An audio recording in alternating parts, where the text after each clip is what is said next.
Ethan Cole never believed his life would turn into something people whisper about in dark corners or judged without knowing the truth. He was 24, working two jobs in a city that never really cared if he survived or not. By day, he worked at a small logistics company, tracking shipments and dealing with frustrated clients. By night, he worked at a 24-hour convenience store, standing under harsh white lights while the rest of the world slept or pretended to. Life wasn't glamorous. It wasn't kind either, but it was real. Ethan had grown up fast. His father had walked out when he was 13, and his mother worked herself into exhaustion trying to keep them afloat. When she passed away a few years later, Ethan learned something important. No one was coming to save him, so he saved himself. Or at least, he tried to. The problem was, no matter how strong you think you are, the body has its own rules. And Ethan's body had a secret he had spent his entire life hiding. He was an omega, not in the romanticized way people talked about online or in fiction. In real life, being an omega meant vulnerability. It meant being seen as weak. It meant being taken advantage of if you weren't careful. So Ethan hid it. Suppressants, discipline, isolation. He built his entire life around control. No close relationships. No risks. No letting anyone get close enough to notice. Until the night, everything broke. It started like any other shift. Rain tapped against the glass windows of the convenience store, the neon sign flickering slightly as if even it was tired of existing. Ethan stood behind the counter, scanning items, barely looking up at customers. But then the feeling hit. It was sudden, sharp, wrong. Ethan froze. "No!" he whispered under his breath, gripping the edge of the counter. He knew that feeling. He had felt it only once before, years ago. Heat. But this wasn't supposed to happen. Not now. Not ever again. He had taken his suppressants. He hadn't missed a single dose. Yet his body was burning. His breathing became uneven, his hands trembling slightly as panic crept in. Not here. Not like this. He quickly locked the register and muttered something about a break, stumbling toward the back room, his vision blurred, his heartbeat loud in his ears. He needed help, but there was no one he could call. No one he trusted. Minutes passed, or maybe hours. Time felt distorted. The heat intensified, overwhelming his senses, making it hard to think straight. He knew what would happen if he didn't do something, and that terrified him more than anything. That's when he made the worst, or maybe the most desperate, decision of his life. There was one person in the city people talked about in hushed tones.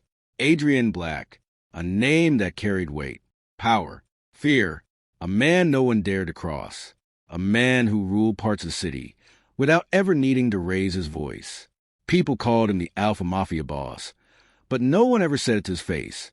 Ethan had seen him once. Just once. A tall figure stepping out of a black car, surrounded by silence rather than chaos. Calm, controlled, dangerous in a way that didn't need to prove itself. Ethan didn't know why that name came to his mind in that moment. Maybe desperation, maybe instinct, or maybe something deeper his body recognized before his mind did. Either way, within an hour, Ethan found himself standing outside a building he never thought he'd approach. Rain soaked through his clothes, his body shaking from more than just cold. This was insane. He should leave. He should run. But he couldn't, because the heat was getting worse. Because he was running out of time. Taking a shaky breath, Ethan stepped forward. The guard stopped him instantly. "You shouldn't be here." Ethan swallowed hard. "I need to see him." That's not how this works. Ethan's vision swam again, his legs almost giving out. "Please," his voice cracked. "I don't have anywhere else to go." Something in his tone must have reached them, or maybe they just saw how serious it was. After a tense silence, one of the guards spoke into an earpiece. Moments later, the doors opened, and Ethan was led inside. The building was quiet, too quiet. Everything about it felt controlled, precise, like nothing existed there without purpose. Ethan barely noticed any of it. His focus was slipping, his body burning, his mind clouded, until he was brought into a room. And he saw him, Adrian Black, sitting behind a desk, calm and unreadable, dark eyes lifted, meeting Ethan's, and for a moment, everything stopped. Adrian didn't look surprised. He didn't look confused. He just looked at Ethan like he already understood. "Leave us," Adrian said quietly. The room emptied instantly. Ethan stood there, breathing uneven, unsure what to say, how to explain something he barely understood himself anymore. Adrian stood up slowly, walking toward him with measured steps. "You shouldn't be here," Adrian said. Ethan let out a weak laugh, more broken than amused. "Yeah, I figured that." There was a pause. Then Adrian stepped closer. Too close. Ethan's breath hitched. "You're in heat," Adrian said, voice low but certain. Ethan looked away, shame flooding through him. "I know. Why come here?" That question lingered in the air. Ethan didn't have a good answer. Just the truth. "I didn't know where else to go." Silence. Heavy. Then Adrian spoke again. "You understand what you're asking?" Ethan nodded slowly, even though his hands trembled. "One night," he said, barely above a whisper. "That's all I'm asking."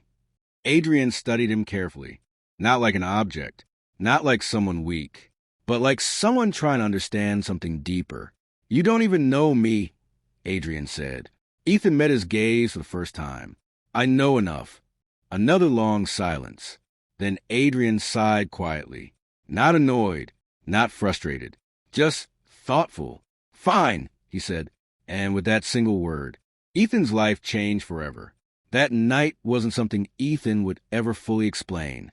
Not because it was something to hide, but because it was something too complicated to put into words. It wasn't what he expected. It wasn't forceful. It wasn't cold. It was grounding. Like, for the first time in years, his body wasn't fighting itself. And Adrian wasn't what people said he was. He was controlled. Yes, dangerous. Probably, but not cruel. Not careless. And somehow, that made everything more confusing. When morning came, Ethan left before Adrian woke up. Or at least, before Adrian stopped pretending to sleep. No goodbyes. No promises. Just silence. Because that's what Ethan believed his life was meant to return to. But life doesn't always follow the rules we set for it. Weeks passed. Ethan went back to his routine. Work. Silence. Survival. He tried to forget. Tried to convince himself it was just a desperate moment. A mistake. Something that didn't matter. Until one morning, he felt sick. At first, he ignored it. Then it kept happening. Days turned into a week. And something in his chest started to feel wrong. Not physically. Emotionally. Like a quiet realization creeping in. "No, that's not possible," he muttered to himself, staring at the small test in his hand. But reality doesn't change just because you deny it. And when the result appeared, Ethan's world tilted. Positive. His hands shook. His mind went blank. Pregnant. The word didn't feel real. Didn't feel like something that could belong to him. But it did. And suddenly, everything he had worked so hard to control was slipping away. Ethan sat on the edge of his bed for a long time, staring at nothing. One night, one single night. And now, his entire life was about to change again. But this time, he wouldn't be able to run from it. And the one person who needed to know was the one man he never planned to see again. Adrian Black. Ethan closed his eyes, taking a shaky breath. Because deep down, he already knew this wasn't the end of the story. It was just the beginning. Ethan didn't go to work that day. For the first time in years, he simply couldn't. The small pregnancy test still lay on the table, like a quiet truth he couldn't escape. He had taken 3 more after that, just to be sure. Every single one said the same thing. Positive. His fingers trembled as he ran a hand through his hair, pacing his tiny apartment. "This can't be happening," he whispered, but even his own voice sounded hollow. But it was happening. And no matter how much he wanted to deny it, ignore it, or run from it, he couldn't, because this wasn't just about him anymore. There was a long silence in the room before Ethan finally stopped pacing. His eyes drifted toward the window, where the city moved on like nothing had changed. But everything had changed, and there was only one person who needed to know. Adrian. The name alone made his chest tighten. Ethan didn't want to go back there. Didn't want to step into that world again. It was too dangerous, too complicated, and too real. But he had no choice. By evening, Ethan found himself standing in front of that same building again. This time, there was no rain, no chaos, just a quiet, steady determination. The guards recognized him immediately. They didn't question him. They didn't stop him. It was as if they had been expecting him. Ethan's heartbeat grew louder with every step as he walked inside, his mind racing with thoughts he couldn't organize. What was he supposed to say? How do you tell someone something like this? He was brought to the same room, and just like before, Adrian was there, sitting behind his desk, calm, composed, as if nothing in the world could shake him. But when his eyes met Ethan's, something shifted, slightly, subtly, but enough for Ethan to notice. "You came back," Adrian said. It wasn't a question. Ethan swallowed. "I didn't plan to." Silence filled the space again. Then Adrian stood up, walking closer. "You look different," he said quietly. Ethan let out a weak breath. "Yeah, I guess I do." There was no easy way to say it. No perfect moment. So Ethan just said it. "I'm pregnant." The words hung in the air like something fragile. For the first time, Adrian froze. Not dramatically, not visibly to anyone else. But Ethan saw it. A brief pause, a shift in his breathing, a flicker in his eyes. "You're sure?" Adrian asked. Ethan nodded slowly. "I checked more than once." Another silence, but this one felt different, heavier, deeper. Then Adrian turned away, walking toward the window. For a moment, Ethan thought, maybe he made a mistake coming here. Maybe Adrian would reject this. Reject him. But then, "This changes things," Adrian said. Ethan frowned slightly. "Yeah, it does." Adrian turned back, his expression now more focused than ever. "You're not going back to that apartment." Ethan blinked. "What?" "It's not safe," Adrian continued. "Not for you. Not now." Ethan's chest tightened. "I've been taking care of myself just fine." That was before, Adrian said calmly. "This is different." Ethan shook his head. "I didn't come here for charity." "And I'm not offering charity," Adrian replied, his voice steady. Ethan hesitated. "Then what is this?" Adrian looked at him for a long moment before answering. Responsibility. That word hit harder than anything else, because Ethan had never expected it.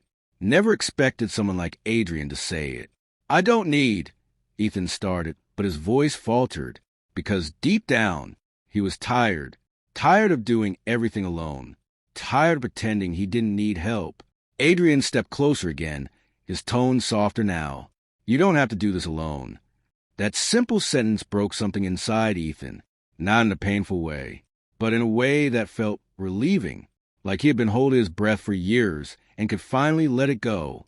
Ethan looked down, his hands tightening slightly. "I don't even know what I'm doing," he admitted quietly. Adrian didn't respond immediately. Instead, he placed a gentle hand on Ethan's shoulder. Not possessive, not forceful, just there.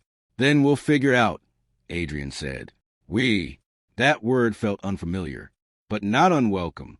Days turned into weeks. Ethan moved into Adrian's home, though it felt strange at first. Everything was different.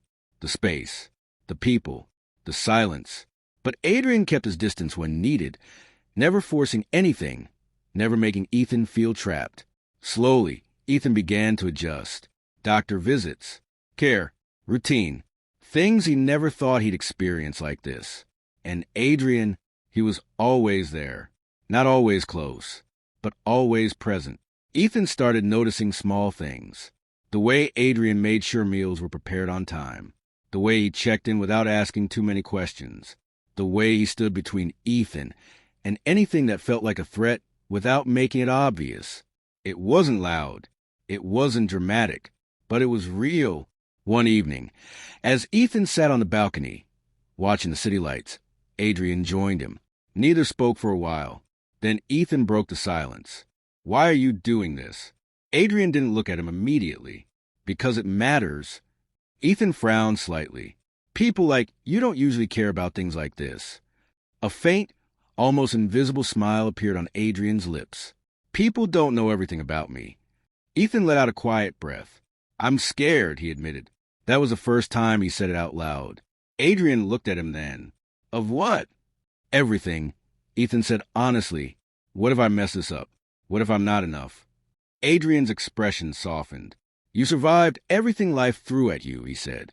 That already makes you stronger than most. Ethan shook his head slightly. This is different. I know, Adrian replied, but you're not alone anymore. There was again that quiet reassurance. And this time, Ethan believed it. Months passed. The fear didn't disappear completely, but it changed. It became something manageable, something shared. And somewhere along the way, Ethan stopped feeling like a guest and started feeling like he belonged. The day everything finally came together was quiet. No chaos, no panic, just a steady moment where Ethan realized he wasn't the same person anymore. He wasn't alone. He wasn't running. And when Adrian stood beside him, holding their child for the first time, there were no words, just understanding, just something real. Ethan smiled softly, looking at Adrian. We're really doing this, aren't we? Adrian met his gaze, calm as always, but warmer now. Yes, he said, and for the first time in his life, Ethan felt certain, not about everything, but about this. That one desperate night didn't ruin his life. It gave him something he never thought he'd have, a future, a family, and a place where he finally belonged.